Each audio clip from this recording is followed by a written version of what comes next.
बैठिए, आप लोग इधर उधर मत कीजिए भाई महाराज, 2 से 3 घंटा में ये लोग को नानी याद आ जाता है। बैठिए।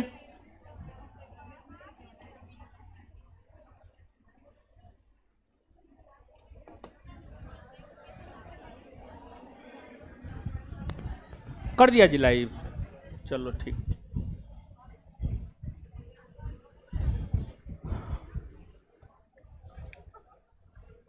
अरे सब चीज करवा देंगे महाराज भाई, आप लोग तो अकबकाते हैं। जितना करवाते हैं, जैसे करवाते हैं कीजिए ना। क्वेश्चन बैंक मार्केट में मिल जाएगा, मार्केट में मिल जाएगा। और आप लोगों को जो है, जो एडमिशन होगा ना, एडमिशन फी में ही क्वेश्चन बैंक और बैग मिलेगा, ठीक है। आप लोग मार्केट से परचेज मत कीजिएगा। आप लोगों को यानी जो बिहार एसआई बैच है यहाँ का, उसको जो है एडमिशन फी में ही क्वेश्चन बैंक और बैग दोनों मिलेगा, एडमिशन फी में ही, ठीक है। जो यहां पर ऑफलाइन पढ़ रहे हैं लोग, ऑफलाइन पढ़ने वाले छात्र एवं छात्राओं के लिए ये व्यवस्था है, ठीक है। ऑफलाइन वालों के लिए है, ठीक है। और आप लोगों के बुक पर लिखा हुआ भी होगा, note for sale, only for coaching students, only for coaching offline students, आपके बुक पे लिखा हुआ होगा, ठीक है। चलिए, तो पॉलिटी का क्लास लाइव हो गया है। चलिए आइए आइए हीरो सब आइए, और नोट अपलोड करवा देंगे, परेशान नहीं होना ऑनलाइन वाले लोग। अभी क्लास के जस्ट बाद नोट अपलोड करवा देंगे, और आप लोग भी अपना ले लीजिएगा। भारतीय राज्य व्यवस्था,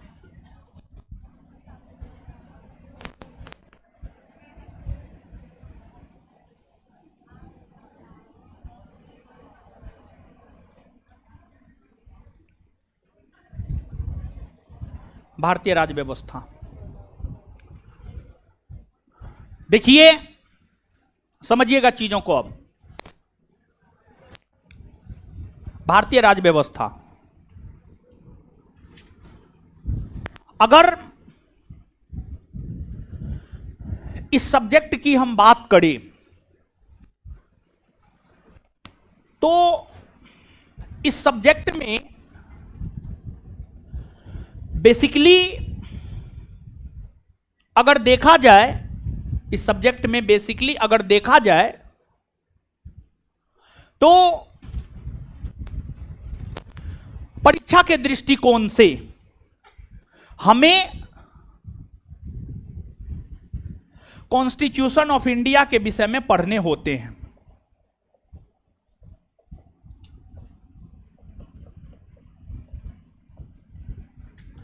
भारत के संविधान के विषय में पढ़ने होते हैं।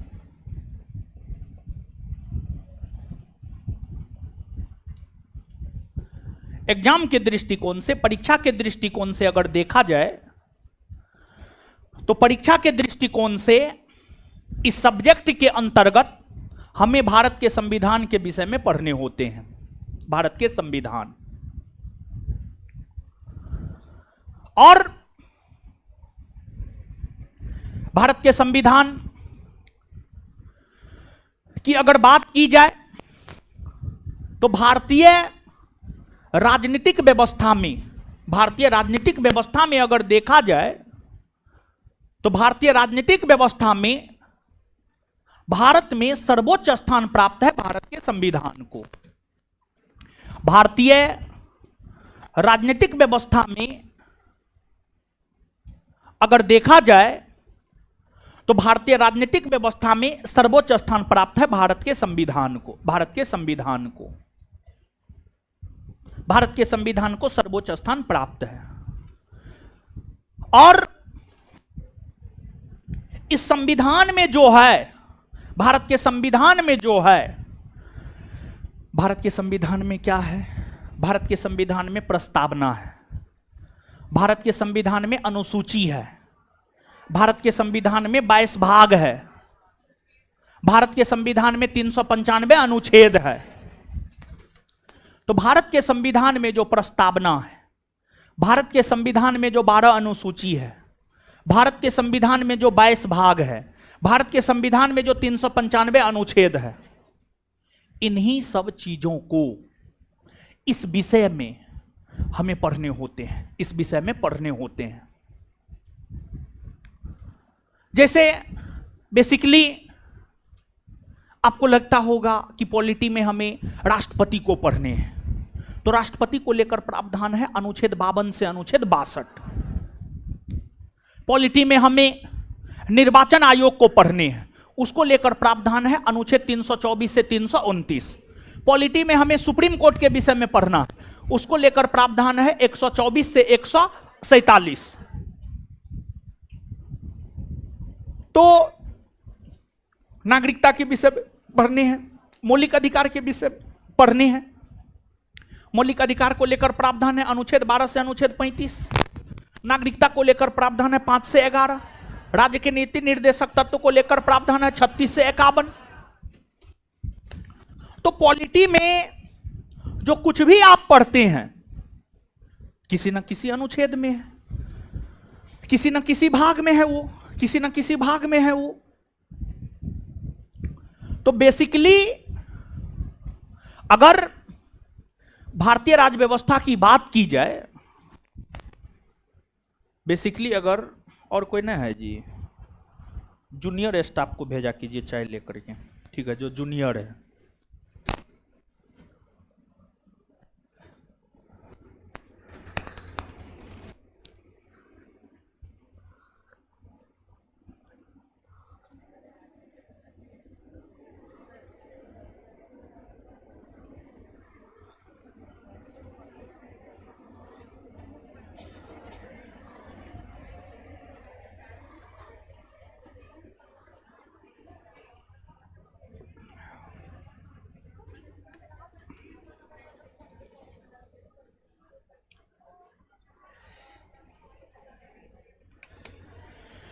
तो आप समझिएगा बेसिकली इस चैप्टर में, इस सब्जेक्ट में अगर देखा जाए तो हम लोगों को भारत के संविधान के विषय में पढ़ने होते हैं, और भारत के संविधान में जो प्रस्तावना अनुसूची 22 भाग और 395 अनुच्छेद है उसी को हमें पढ़ने हैं।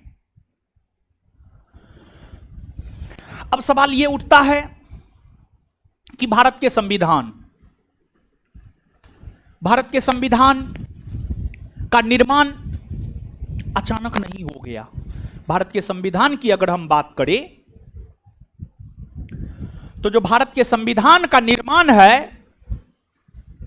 भारत के संविधान के निर्माण को लेकर अगर देखा जाए तो भारत के संविधान का निर्माण अचानक नहीं हो गया। ऐसा नहीं है कि संविधान अचानक बन गया, नहीं, अचानक संविधान नहीं बना है, अचानक संविधान नहीं बना है। तो भारत का संविधान बनने की क्या पृष्ठभूमि है, इसको हम लोग सबसे पहले समझते हैं। भारत के संविधान बनने की क्या पृष्ठभूमि है, इसको सबसे पहले हम लोग समझते हैं। और संविधान बनाया संविधान सभा ने, संविधान बनाया संविधान सभा ने, तो फिर हम लोग संविधान सभा को पढ़ेंगे। और फिर जब भारत का संविधान बनकर तैयार हुआ तो भारतीय संविधान की अनेकों विशेषताएं थी, तो भारतीय संविधान की जो अनेकों विशेषताएं हैं उन अनेकों विशेषताओं को पढ़ेंगे। फिर भारतीय संविधान में प्रस्तावना है, प्रस्तावना को पढ़ेंगे। फिर भारतीय संविधान में 22 भाग है, भाग 1 में संघ और राज्य क्षेत्र है, संघ और राज्य क्षेत्र को पढ़ेंगे। फिर नागरिकता, भाग 2 में नागरिकता है, भाग 2 में नागरिकता है, फिर नागरिकता को पढ़ेंगे। भाग 3 में मौलिक अधिकार है, फिर मौलिक अधिकार को पढ़ेंगे। भाग 4 में राज्य के नीति निर्देशक तत्व है, राज्य के नीति निर्देशक तत्व को पढ़ेंगे। भाग 4 के क में मौलिक कर्तव्य है, मौलिक कर्तव्य को पढ़ेंगे। भाग 5 में संघ का शासन है, संघ के शासन को पढ़ेंगे। भाग 6 में राज्य का शासन है, राज्य के शासन को पढ़ेंगे। इस प्रकार से ऑनवर्ड हम लोग आगे बढ़ते जाएंगे। तो सबसे पहले तो यही है कि संविधान है क्या, संविधान है क्या, संविधान है क्या, संविधान क्या है। देखिए, संविधान की अगर बात की जाए तो संविधान नियम एवं कानूनों का एक लिखित दस्तावेज है। संविधान नियम एवं कानूनों का एक लिखित दस्तावेज है जो हमें यह बतलाता है कि सरकार का गठन कैसे होगा, सरकार कैसे शासन प्रशासन करेगा, राष्ट्रपति को क्या पावर है, प्रधानमंत्री को क्या पावर है, मुख्यमंत्री को क्या पावर है, राज्यपाल को क्या पावर है। यह हमें कौन बतलाता है? यह हमें बतलाता है भारत का संविधान। यह हमें बतलाता है भारत का संविधान, भारत का संविधान, भारत का संविधान, भारत का संविधान। तो अगर संविधान की बात करें तो संविधान को लेकर हम यह कह सकते हैं कि संविधान कानूनों का एक लिखित दस्तावेज है। संविधान नियम एवं कानूनों का एक लिखित दस्तावेज है जो हमें सरकार के गठन, सरकार के कार्य प्रणाली इत्यादि के विषय में जानकारी देता है। अब संविधान की अगर आप बात करेंगे तो संविधान बेसिकली दो प्रकार के होते हैं, एक लिखित और दूसरा अलिखित। एक लिखित और दूसरा अलिखित, दूसरा अलिखित। लिखित संविधान उस संविधान को कहा जाता है जिसमें एक जगह पर सब कुछ व्यवस्थित तरीका से लिखा हुआ है। लिखित संविधान हो गया, जैसे भारत का संविधान एक लिखित संविधान है। भारत के संविधान को आप देखिए, काफी व्यवस्थित तरीका से चीजों को सजाया गया है, काफी व्यवस्थित तरीका से चीजों को सजाया गया है।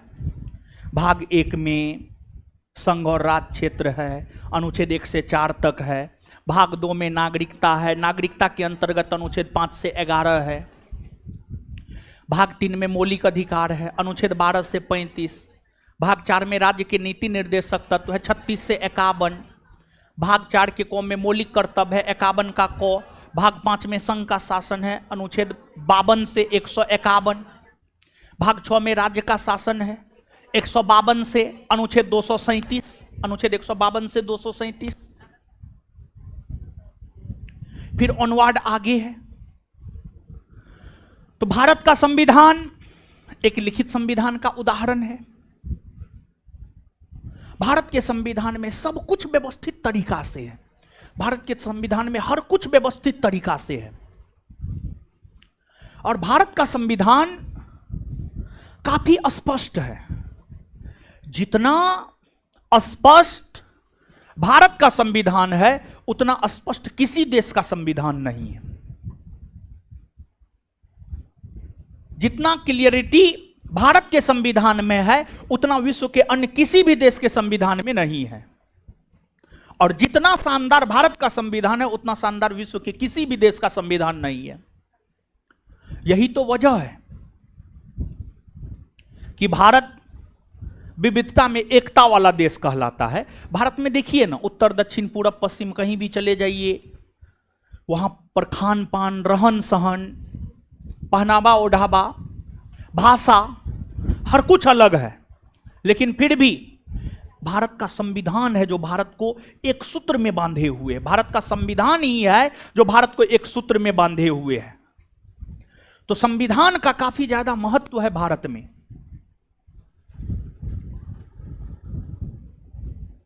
तो वहीं अगर आप अमेरिका के संविधान की बात करेंगे तो वह भी लिखित है।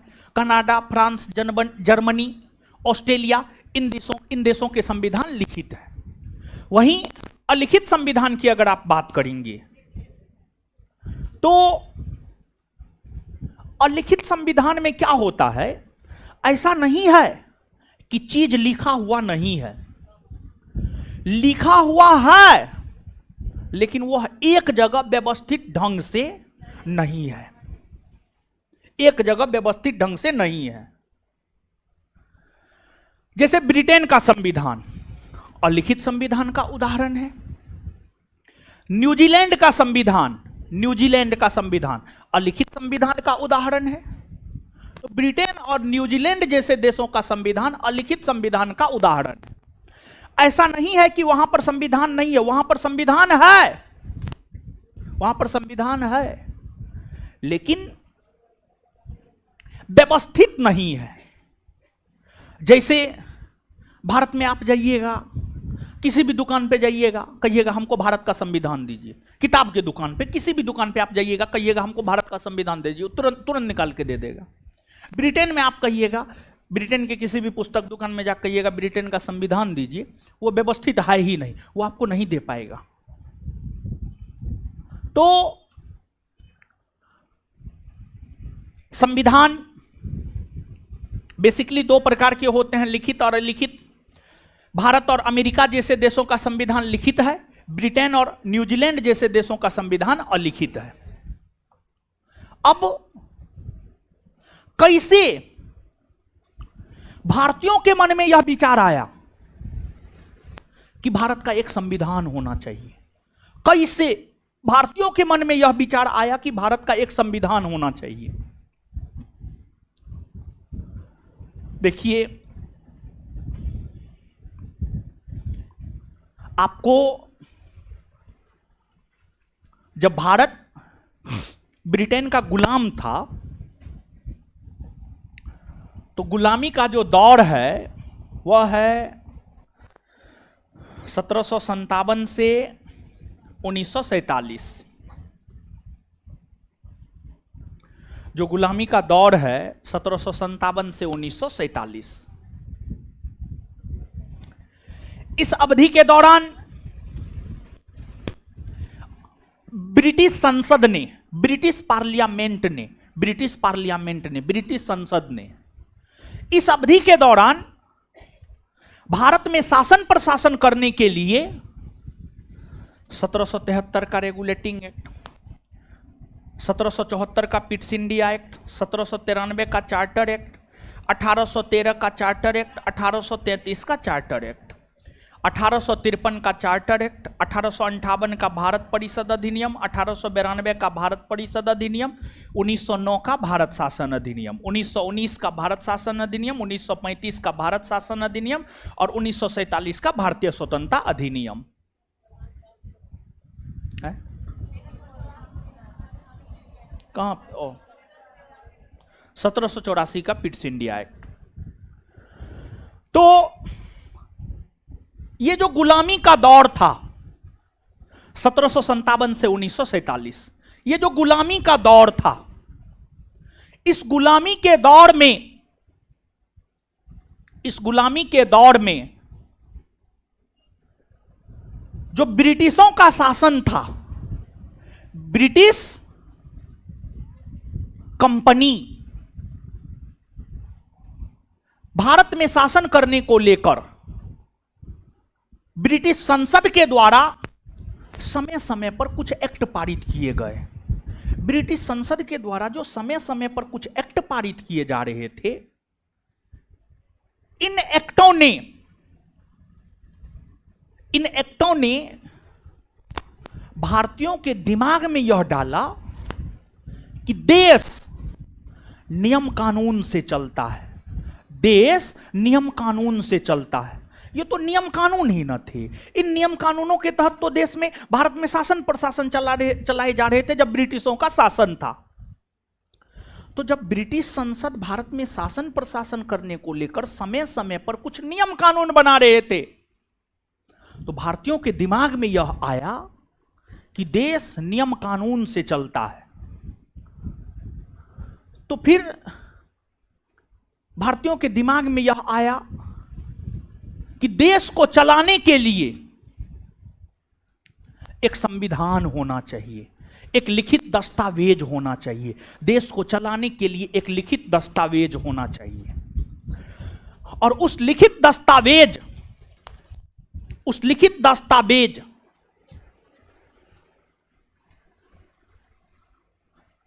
के तहत ही देश को चलाया जा सकता है। और फिर सबसे पहले 1895 ईस्वी में 1895 ईस्वी में बाल गंगाधर तिलक ने स्वराज्य विधेयक पारित किया। और 1895 ईस्वी में बाल गंगाधर तिलक ने स्वराज्य विधेयक पारित करते हुए ही पहली बार यह मांग किया कि भारत के लिए एक संविधान होना चाहिए, उस संविधान के तहत भारत देश में शासन प्रशासन चलाया जाएगा।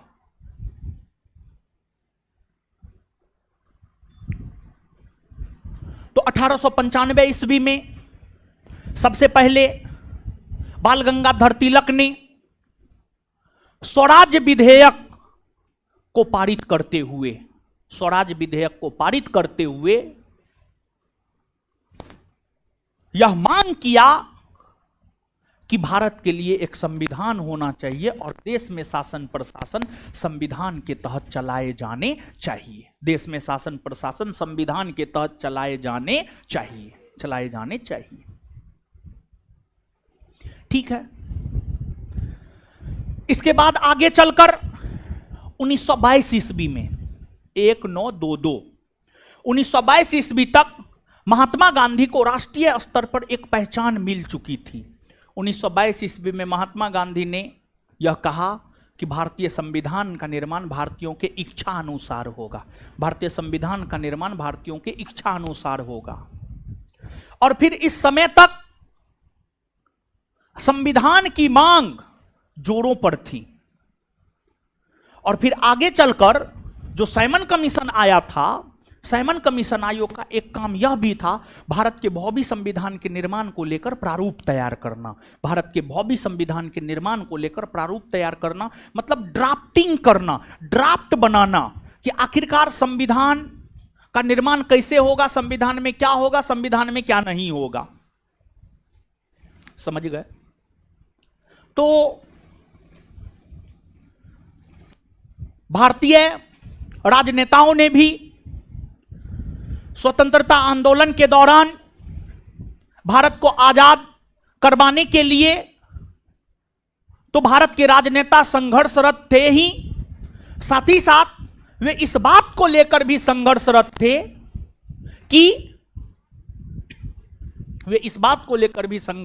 कि भारतीयों के लिए, भारत के लिए एक संविधान होना चाहिए, एक संविधान होना चाहिए। तो कहीं ना कहीं हम यह बात कह सकते हैं कि जो ब्रिटिश काल में भारत में शासन प्रशासन करने को लेकर ब्रिटिश संसद के द्वारा जो तमाम एक्ट पारित किए जा रहे थे, इन्हीं एक्टों ने भारत के संविधान के निर्माण के प्रेरणा के तौर पर काम किया। भारत के संविधान के निर्माण के प्रेरणा के तौर पर काम किया, या भारतीय संविधान के ऐतिहासिक पृष्ठभूमि के तौर पर काम किया। भारतीय संविधान के ऐतिहासिक पृष्ठभूमि के तौर पर काम किया। और इन अधिनियमों में अगर देखा जाए, तो भारत के संविधान में अधिकतर प्रावधान जो लिए गए हैं 1935 के भारत शासन अधिनियम से लिए गए हैं। 1935 का जो भारत शासन अधिनियम है, 1935 के भारत शासन अधिनियम से भारत के संविधान में अधिकतर प्रावधान लिए गए हैं। और जब आप भारत के मूल संविधान को पढ़ेंगे तो आपको यह पता चलेगा कि भारत के मूल संविधान में 395 अनुच्छेद था। भारत के मूल संविधान में 395 अनुच्छेद था। और 395 अनुच्छेद में से अगर देखा जाए, 395 अनुच्छेद में से अगर देखा जाए तो 250 के आसपास अनुच्छेद भारतीय संविधान में, भारत के मूल संविधान में, भारत का संविधान बनकर तैयार जो 26 नवंबर 1949 को हुआ है, भारत का संविधान बनकर तैयार 26 नवंबर 1949 को हुआ है और भारत का संविधान लागू हुआ है 26 जनवरी 1950 को, 26 जनवरी 1950 को। भारत का संविधान जो बनकर तैयार 26 नवंबर 1949 को हुआ था उसमें 395 अनुच्छेद था और 395 अनुच्छेद में से लगभग 250 के आसपास अनुच्छेद भारत शासन अधिनियम 1935 से ही लिए गए हैं। तो जो भारत शासन अधिनियम 1935 है यह भारतीय संविधान का सबसे महत्वपूर्ण स्रोत है। जो भारत शासन अधिनियम 1935 है यह भारतीय संविधान का सबसे महत्वपूर्ण स्रोत है, यह भारतीय संविधान का सबसे महत्वपूर्ण स्रोत है। आपसे पूछा जाता है, यह पूछा गया प्रश्न है, प्रश्न यह पूछा गया है आप पूर्वावलोकन या घटना चक्र, जिसको आप घटना चक्र कहते हैं उसे ही पूर्वावलोकन भी कहा जाता है या पूर्वावलोकन को ही घटना चक्र कहा जाता है, जो कहना है आप कहिए। वो एक प्रकार का क्वेश्चन बैंक है, विभिन्न स्टेट पीसीएस में पूछा गया क्वेश्चन है। उसमें आप जाकर के देखिएगा, संविधान की विशेषता नामक चैप्टर में एक प्रश्न मिलेगा कि 1935 के भारत शासन अधिनियम का अधिक महत्व क्यों है। तो इसका उत्तर यह होगा कि 1935 के भारत शासन अधिनियम का अधिक महत्व इसलिए है क्योंकि यह भारतीय संविधान का सबसे महत्वपूर्ण स्रोत है, क्योंकि यह भारतीय संविधान का सबसे महत्वपूर्ण स्रोत है। मतलब भारत के संविधान में सबसे ज्यादा प्रावधान 1935 के भारत शासन अधिनियम से ही लिए गए हैं, 1935 के भारत शासन अधिनियम से ही लिए गए। तो 1935 के भारत शासन अधिनियम का ऐतिहासिक महत्व यही है क्योंकि भारत के संविधान में अधिकतर प्रावधान 1935 के भारत शासन अधिनियम से ही लिए गए हैं, यही महत्व है। तो भारत के संविधान में 1935 के अधिनियम से कुछ प्रावधान लिए गए, काफी प्रावधान लिए गए, बहुत अधिक प्रावधान जो है 1935 के अधिनियम से लिए गए। तो निश्चित तौर पर कहीं ना कहीं ब्रिटिश संसद द्वारा पारित किए गए जो ये तमाम अधिनियम है, ये भारतीय संविधान का ऐतिहासिक पृष्ठभूमि तैयार किया, ये भारतीय संविधान का ऐतिहासिक पृष्ठभूमि तैयार किया। और इन अधिनियमों की हर अधिनियम का कुछ ना कुछ विशेषता है, हर अधिनियम का कुछ ना कुछ जो है आपको विशेषता है।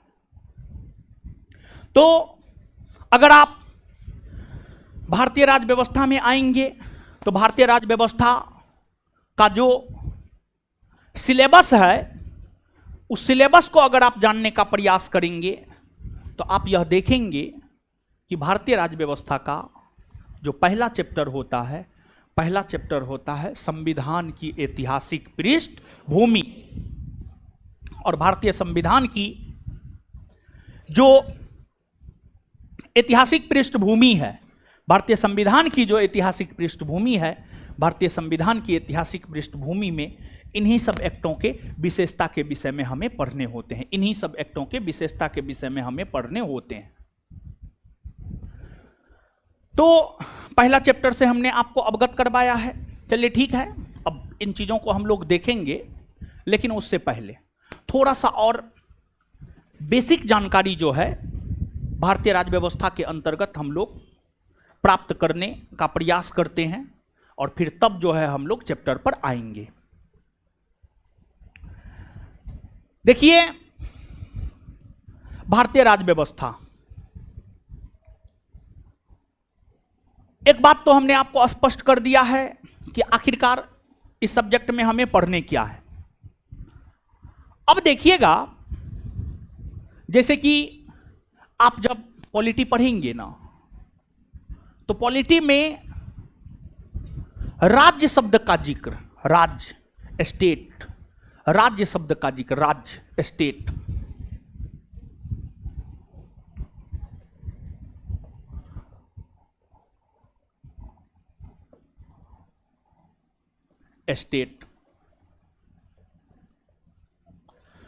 शब्द का जिक्र कई दफा मिलेगा, अनेकों बार मिलेगा। पूरे पॉलिटी पढ़ते हुए सैकड़ों बार राज शब्द का प्रयोग आपको मिलेगा।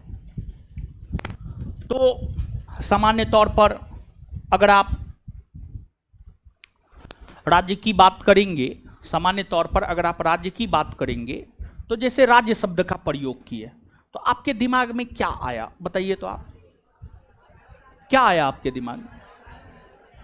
राज्य शब्द का प्रयोग किए तो आपके दिमाग में आया होगा बिहार, बिहार राज्य, झारखंड राज्य, पश्चिम बंगाल राज्य। सामान्यतः जब राज्य शब्द का प्रयोग किया जाता है तो दिमाग में यही आता है कि जो है आपको बिहार, झारखंड, उत्तर प्रदेश। राज्य का मतलब बिहार, झारखंड, उत्तर प्रदेश होता है, इसमें कोई शक नहीं है, कोई किंतु परंतु नहीं है।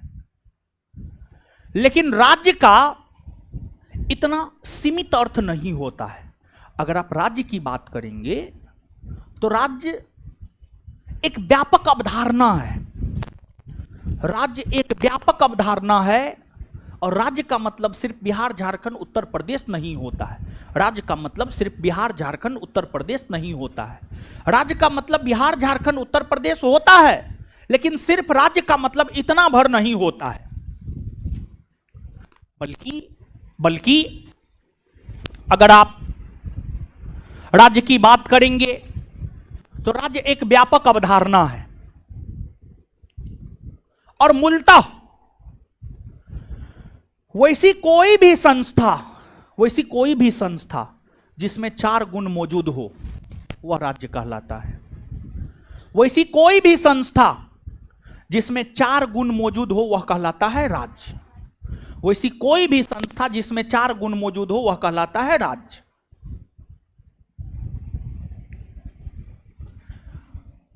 राज्य होने के लिए 4 गुण का होना जरूरी है।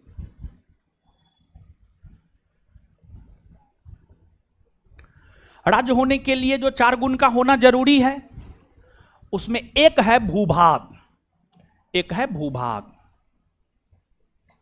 भूभाग यानी क्षेत्रफल, एरिया। भूभाग यानी क्षेत्रफल यानी एरिया।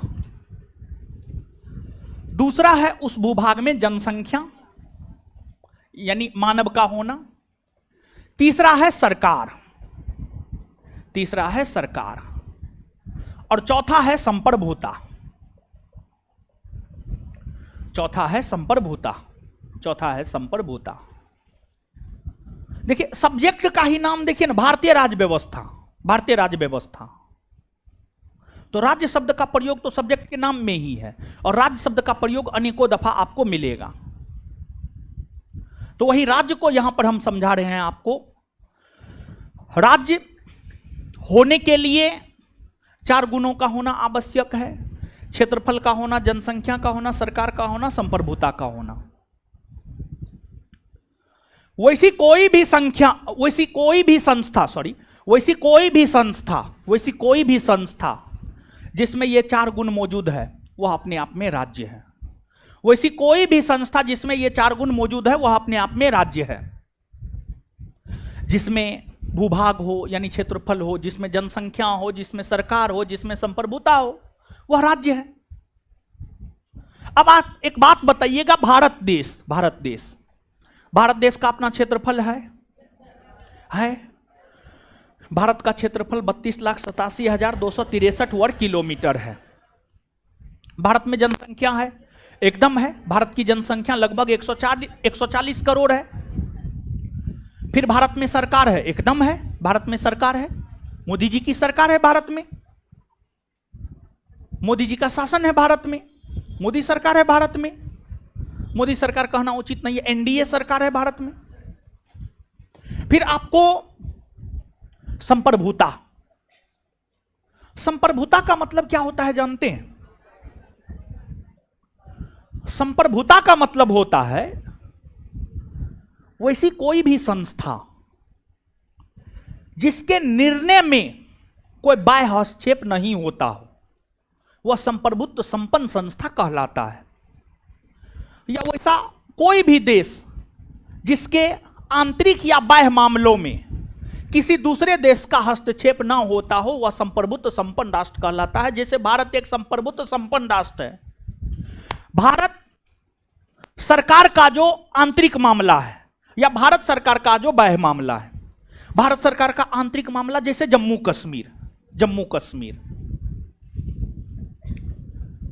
कश्मीर में अनुच्छेद 370 का समाप्त किया जाना, यह भारत सरकार का आंतरिक मामला है। भारत सरकार ने निर्णय लेते हुए जम्मू कश्मीर से अनुच्छेद 370 को समाप्त किया। कोई देश आवाज उठाया? नहीं उठाया। यह भारत सरकार का आंतरिक मामला था।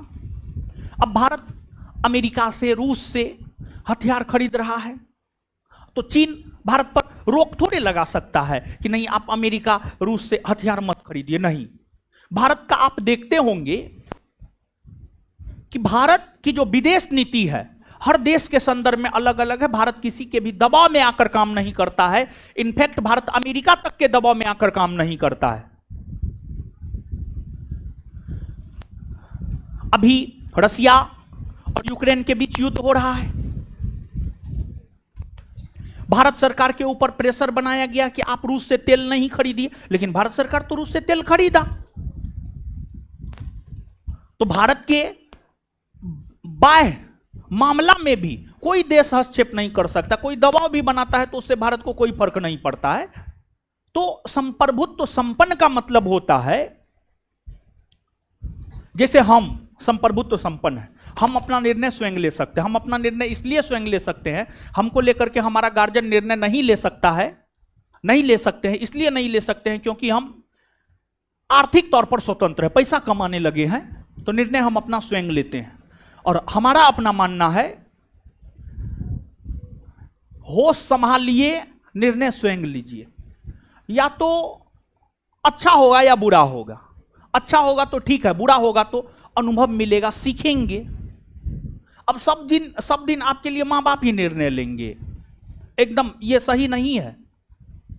और जब तक आप अपना निर्णय नहीं लीजिएगा ना, तब तक जीवन में अनुभव नहीं होगा, ठोकर नहीं खाइएगा। और जब तक ठोकर नहीं खाइएगा तब तक अनुभव नहीं होगा।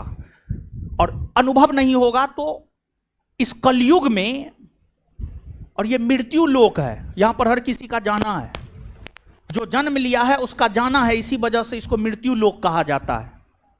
और इसको मृत्यु लोक कहा जाता है इसी वजह से किसी के मरने पर जो है बहुत ज्यादा दुख भी मनाना नहीं है। हम भी मरेंगे, हर कोई मरेगा, आप भी मरिएगा, हर कोई मरेगा, समझ गए। डिसीजन लेना चाहिए इंसान को, समझे। अगर हम अपने गार्जियन के डिसीजन पर चलते तो अभी कहीं एक छोटा मोटा इंजीनियर होते, अब 12-15 हजार रुपया कमा रहे होते, समझ गए। तो एकदम डिसीजन लेना चाहिए, होश संभालने के बाद, समझे। और कैरियर से रिलेटेड डिसीजन तो आपको स्वयं लेना ही चाहिए, समझ गए। तो ठीक है, तो संप्रभुत्व संपन्न मतलब जब आपको लेकर के निर्णय आप स्वयं लेते हैं, आपके किसी भी मामला को लेकर निर्णय जब आप स्वयं लेते हैं, आपके निर्णय पर किसी का कोई हस्तक्षेप ना हो, तो मतलब आप संप्रभुत्व संपन्न है, आप संप्रभुत्व संपन्न है। तो भारत देखिए सो रही है, कितना बढ़िया बढ़िया बात बोल रहे हैं। आप उधर पीछे क्या देख रहे हैं? आप ही तो सो रही है, जो सो रही है वही पीछे देख रही है। सोइए नहीं, बिट्टू सर बोल रहे थे विद्यार्थी सब सोता है, हमने क्लास ले पाएंगे, समझे। ऐसे सोइएगा तो कैसे होगा बट। वो भी बताइए, सुबह सुबह 10 बजे 11 बजे सोते हैं आप लोग। एगो दोपहर का टाइम होता है तो समझ में आता है कि हाँ खाना पीना खा करके आई होगी, सो रही है, समझ गए। सोइए नहीं, गलत आदत है बट, अजीब हाल है। हाँ, तो संप्रभुत्व संपन्न, संप्रभुत्व संपन्न का मतलब होता है जब आपको लेकर निर्णय आप स्वयं लेते हैं, चाहे आपका आंतरिक मामला हो या बाह्य मामला, कोई भी मामला हो, उसको लेकर के निर्णय अगर आप स्वयं ले रहे हैं, मतलब आप संप्रभुत्व संपन्न हैं। और अगर आपको लेकर निर्णय आप स्वयं नहीं ले रहे हैं, आपके गार्जियन ले रहे हैं, तो आप संप्रभुत्व संपन्न नहीं हैं। और आप अभी संप्रभुत्व संपन्न नहीं है। ज्यादा बकाइएगा, गार्जियन पैसे देना बंद कर देगा। तो संप्रभुत्व संपन्न का मतलब यही होता है। भारत एक संप्रभुत्व संपन्न राष्ट्र है। तो मतलब भारत में क्षेत्रफल है, जनसंख्या है, सरकार है, संप्रभुता है। तो मतलब भारत भी एक राज्य है, भारत भी एक राज्य है, भारत भी एक राज्य है। और राज्य होने के लिए सबसे महत्वपूर्ण गुण अगर पूछा जाए, एक तो राज्य होने के लिए चारों गुण का होना जरूरी है। अगर राज्य की आप बात करेंगे तो राज्य होने के लिए चारों गुण का होना जरूरी है, राज्य होने के लिए चारों गुण का होना जरूरी है। लेकिन राज्य होने के लिए जो सबसे महत्वपूर्ण गुण है वह क्या है पता है? संप्रभुता। संप्रभुता सबसे महत्वपूर्ण गुण है, सबसे महत्वपूर्ण गुण है संप्रभुता, सबसे महत्वपूर्ण गुण है संप्रभुता। यहां से परीक्षा में 2 प्रश्न पूछे जाते हैं और दोनों प्रश्न पूछ दिए गए हैं। आपके बिहार एसआई परीक्षा में नहीं पूछा गया है, लेकिन अन्य किसी परीक्षा में पूछा गया है। राज्य होने के लिए कौन से 4 गुण का होना जरूरी है, तो ये 4 गुण का नाम ले लेना है। इसके बाद दूसरा, राज्य होने के लिए सबसे महत्वपूर्ण गुण कौन है, तो राज्य होने के लिए सबसे महत्वपूर्ण गुण है संप्रभुता। संप्रभुता समझ गए? तो ये चीज है, ये चीज है आपको। अब भारत देश को भी आप राज्य कह सकते हैं, और भारत देश को भी राज्य आप इसलिए कह सकते हैं क्योंकि भारत देश में भी ये चारों गुण हैं। और अगर आप राज्य की परिभाषा को देखते हैं तो मूलतः भारतीय संविधान के 2 अनुच्छेद में राज्य को परिभाषित किया गया है। भारतीय संविधान के 2 अनुच्छेद में राज्य को परिभाषित किया गया है। और भारतीय संविधान के 2 अनुच्छेद में जो राज्य को परिभाषित किया गया है, एक अनुच्छेद है अनुच्छेद 12 और दूसरा अनुच्छेद है अनुच्छेद 36। भारतीय संविधान में ये 2 अनुच्छेद है, भारतीय संविधान में ये 2 अनुच्छेद है, एक अनुच्छेद अनुच्छेद 12 और दूसरा अनुच्छेद अनुच्छेद 36। ये 2 अनुच्छेद में राज्य को परिभाषित किया गया है, ये 2 अनुच्छेद में राज्य को परिभाषित किया गया है। अनुच्छेद 12 में राज्य को परिभाषित फंडामेंटल राइट के संदर्भ में किया गया है, मौलिक अधिकार के संदर्भ में किया गया है।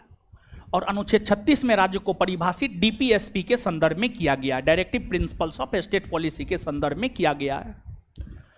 अनुच्छेद 12 में राज्य को परिभाषित फंडामेंटल राइट के संदर्भ में किया गया है, और अनुच्छेद 36 में राज्य को परिभाषित डीपीएसपी के संदर्भ में किया गया है, directive principles of state policy यानी राज्य के नीति निर्देशक तत्व के संदर्भ में।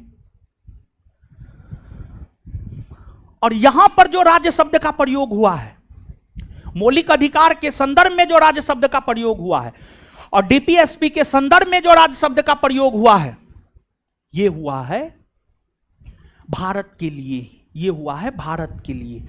इन दोनों अनुच्छेदों में राज्य शब्द का प्रयोग हुआ है भारत के लिए, इन दोनों अनुच्छेदों में राज्य शब्द का प्रयोग हुआ है भारत के संदर्भ में।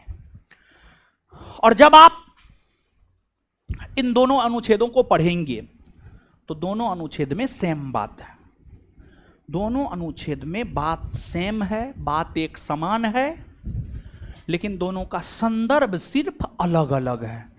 अनुच्छेद 12 का संदर्भ है मौलिक अधिकार को लेकर, अनुच्छेद 36 का संदर्भ है राज्य के नीति निर्देशक तत्व को लेकर, राज्य के नीति निर्देशक तत्व को लेकर।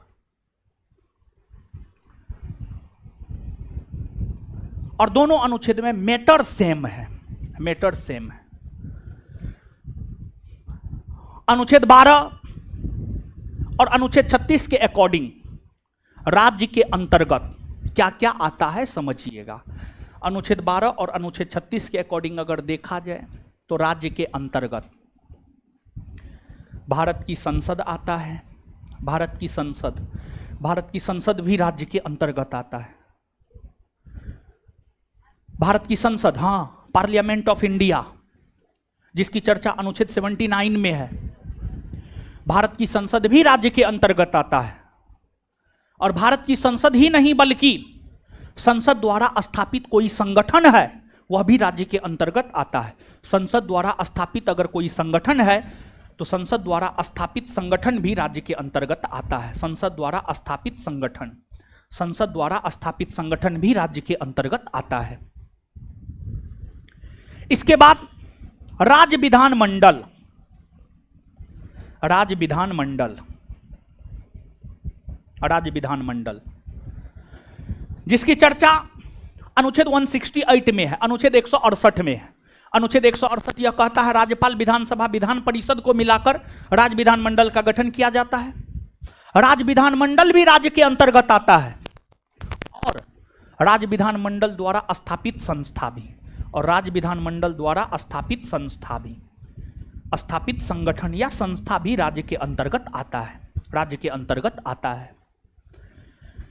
इसके बाद पंचायती राज संस्था और नगरपालिका, पंचायती राज संस्था और नगरपालिका, पंचायती राज संस्था और नगरपालिका भी राज्य के अंतर्गत आता है। पंचायती राज संस्था और नगरपालिका भी राज्य के अंतर्गत आता है और इन संस्थाओं के द्वारा स्थापित कोई संस्था भी राज्य के अंतर्गत आता है। इतना ही नहीं बल्कि भारत की जो सरकारी कंपनियां हैं, सरकारी बैंक है, जैसे LIC, air India, state bank of India, ये भी राज्य के अंतर्गत आता है, ये भी राज्य के अंतर्गत आता है। तो LIC जैसी संस्था, SBI जैसी संस्था, एयर इंडिया जैसी संस्था, ETC, ये तमाम ऐसी संस्था है जो राज्य के अंतर्गत आता है।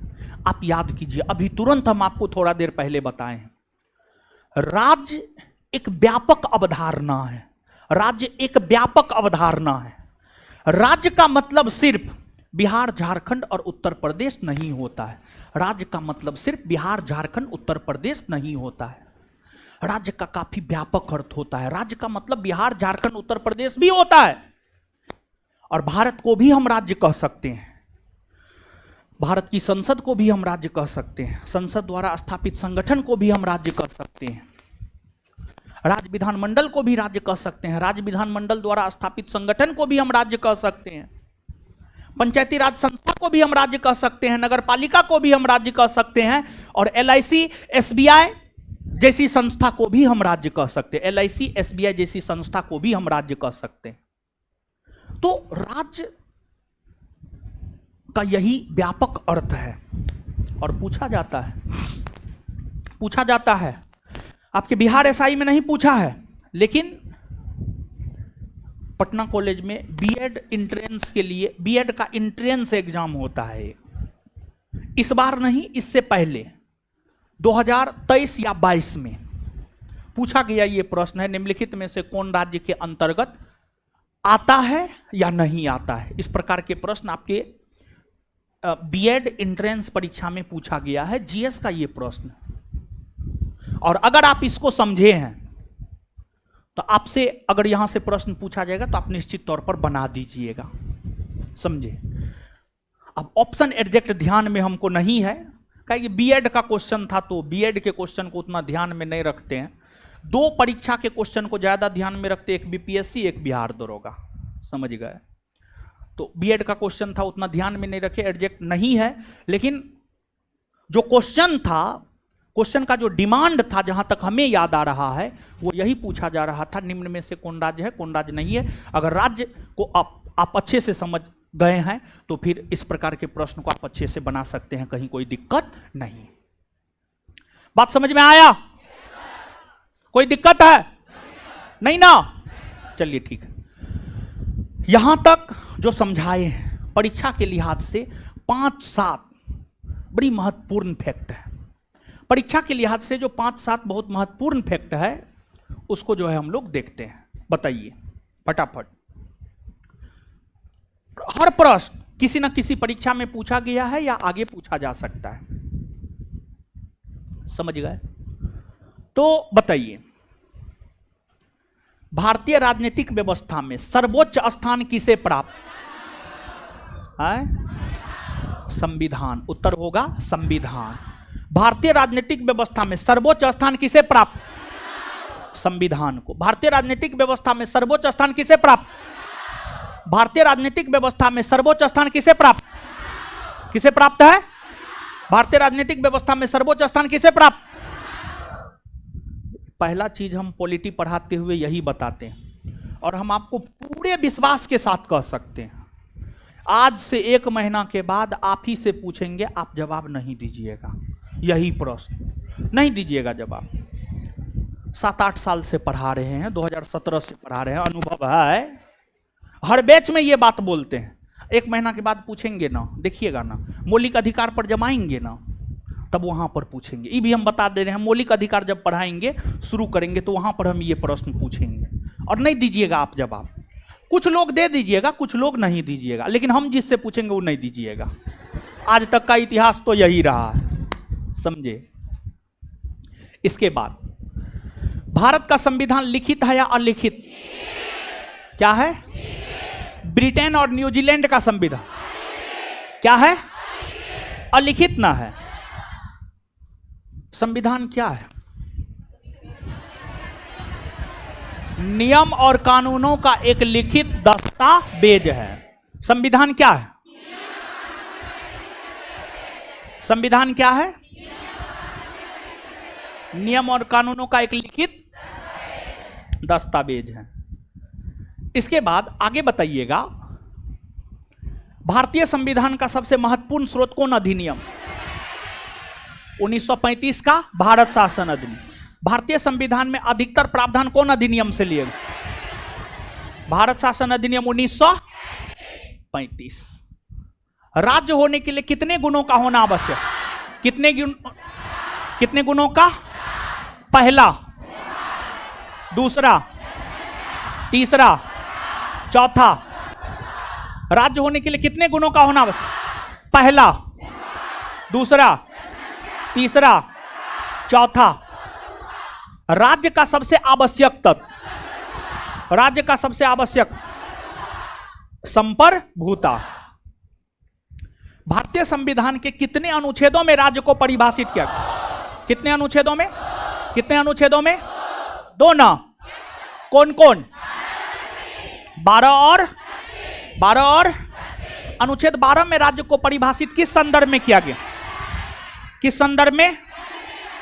अनुच्छेद 36 में किस संदर्भ में परिभाषित? किस संदर्भ में? डीपीएसपी के संदर्भ में। अच्छा, क्या संसद राज्य के अंतर्गत आता है? संसद द्वारा स्थापित संगठन। राज्य विधानमंडल राज्य के अंतर्गत आता है। राज्य विधानमंडल द्वारा स्थापित संगठन। पंचायती राज आता है। नगर पालिका, LIC, SBI, एयर इंडिया जैसी संस्था राज्य के अंतर्गत आती है, हाँ या ना? तो क्या राज्य का मतलब सिर्फ बिहार, झारखंड, उत्तर प्रदेश समझिएगा? क्या भारत को आप राज्य कह सकते हैं? कह सकते हैं ना? भारत को आप राज्य कह सकते हैं? भारत को राज्य कह सकते हैं। भारत को क्यों राज्य कह सकते हैं? क्योंकि भारत में ये 4 गुण है। तो ध्यान दीजिएगा, इस बात को याद रखिएगा। भारत को हम राज्य कह सकते हैं और भारत को हम इसलिए राज्य कह सकते हैं क्योंकि भारत में ये 4 गुण है। इसी वजह से हम भारत को राज्य कह सकते हैं, क्योंकि भारत में क्षेत्रफल है, भारत में जनसंख्या है, सरकार है और संप्रभुता है। इसी वजह से भारत को हम राज्य कह सकते हैं। इतना बात स्पष्ट हुआ? चलिए नोट ले लीजिएगा। अगले क्लास में सुनिए, जाइए नहीं, 1 मिनट रुकिए, अकबकाइए नहीं, रुकिए, थामिए। अगले क्लास में जब आप आएंगे तो पॉलिटी का नोट लेकर आएंगे और अगले क्लास में ये तो पॉलिटी का और भी थोड़ा सा चीजों को डिस्कस करेंगे। एक ओवरऑल पॉलिटी को देखते हैं कि आखिरकार ये है क्या, और उसको देखने के बाद सिलेबस डिस्कस कर देंगे और अगले क्लास में चैप्टर भी शुरू कर देंगे। थोड़ा बहुत पॉलिटी के और कुछ चीजों को हम लोग देखेंगे और फिर सिलेबस डिस्कस करेंगे और पहला चैप्टर पढ़ाना शुरू कर देंगे। और सुन लीजिए, कहां यही सब अनियमितता है, यही सब अनुशासनहीनता है। समझ गए? हम क्लास से निकले नहीं, हम क्लास खत्म किए नहीं, आप लोग निकलना शुरू कर दिए और फिर कल के डेट में जाकर के कहिएगा रिजल्ट नहीं होता। रिजल्ट दाल भात चोखा है। समझ गए? एगो फॉर्म भराएंगे अब, जो पूरा शर्त मानिएगा उसी का एडमिशन होगा, क्योंकि कम लोगों का एडमिशन हमको लेना है अब। समझे? नियम कानून को भी ध्यान में रखना है। तो ये सब जो करते हैं ना, उन लोगों का हम एडमिशन नहीं लेंगे। समझे? अकबकाने लगते हैं एकदम से। देखिए ना उधर से, हाँ उतर जाओ सब, उतरो उतरो उतरो सब, पागल सब। आने के लिए भी धर फड़ाएगा, जाने के लिए भी धर फड़ाएगा, सब चीज के लिए धर फड़ाएगा ये सब। अरे स्टाफ कहाँ रहता है? स्टाफ को कहिए सब क्लासरूम में रहेगा, जब तक क्लास छूटे नहीं एक बच्चा को नहीं निकलने देगा। चलिए कुछ होमवर्क दिए थे, कुछ होमवर्क दिए थे, चैप्टर 1 और चैप्टर 2 के ऑब्जेक्टिव को याद करके आना है। ये होमवर्क दिए थे जहां तक हमें स्मरण है। नहीं दिए थे? दिए थे ना? हाँ दिए थे। कैसे नहीं दिए थे? मारेंगे मुंह तोड़ देंगे। हम क्लास खोल के दिखाएं? दिए थे ना जी, एकदम दिए थे हम, समझ गए। ऑब्जेक्टिव चैप्टर 1 चैप्टर 2 करके आना है। किए हैं आप लोग? नहीं किए हैं तो मत आया कीजिए पढ़ने के लिए, फालतू का भीड़ बढ़ाते हैं।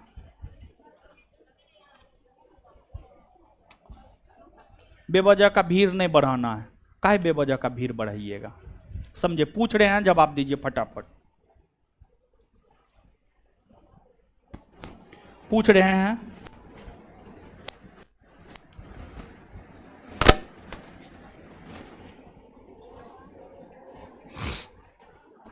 सिख साम्राज्य का अंतिम शासक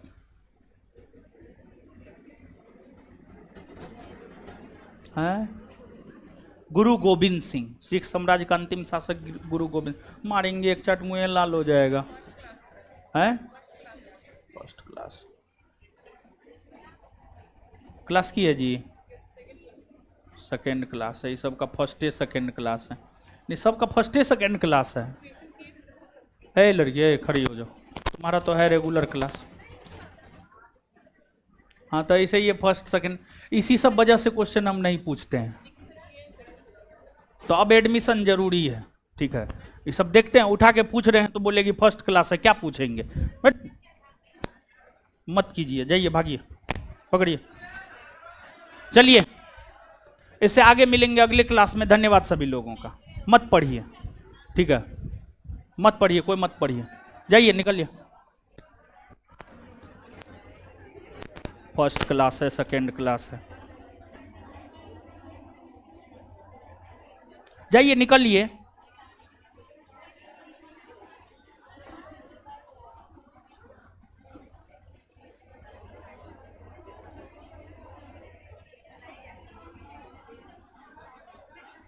जो रेगुलर क्लास करते हो वो आगे में आकर के बैठा करेगी, ठीक है। जो फर्स्ट क्लास सेकेंड वाला